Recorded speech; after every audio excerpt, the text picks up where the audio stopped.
plan when you're game planning for a team with a running quarterback. And he's a great kid. He's a great running back, and he did a great job tonight. Just we came out on top. Coach talking about the crowd and the emotion. You guys came out and jumped on them early. How big was that? Oh, that was big. That was real big. Our defense, our offense went down there and scored on the first possession. Our defense 3 and out, and it was real good. It was good to get up on them like that at halftime. Had a little bit of play with in the second half, and we finished the game. Did you see some frustration in once you guys got on top? To a point, there was a little bit of frustration with the O-line, their O-line, with our D-line doing what they were doing to keep him contained.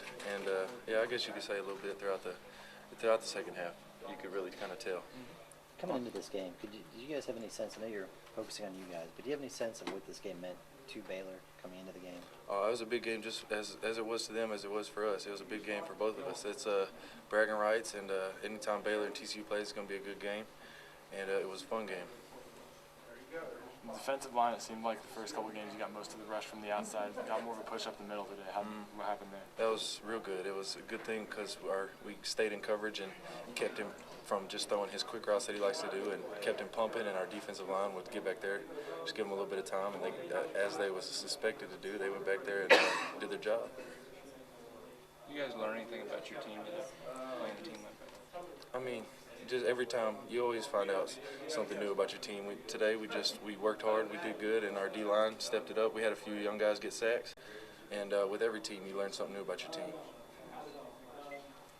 Talk about next week's game and basically a backyard rivalry and just looking at this.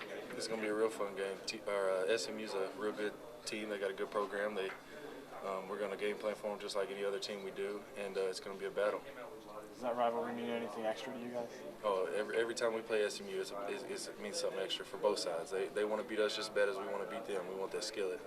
How many times has Patterson brought up the big letdown?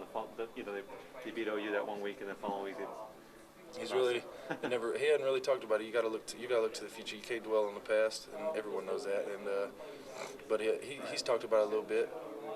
But we got to go in there and just do what we do.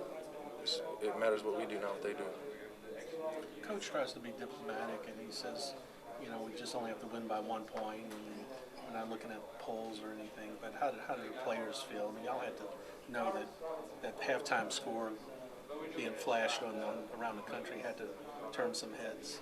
You can't really look too far ahead though. You can't get the big head, and you get the big head, you get beat real quick. And going into halftime with the lead that we had, we came out in the half a little slow, and we had to pick it up. We knew we did, and I think we did it there for a little bit. We came back and started throwing the ball a little more, and we did pretty good coming out the second half.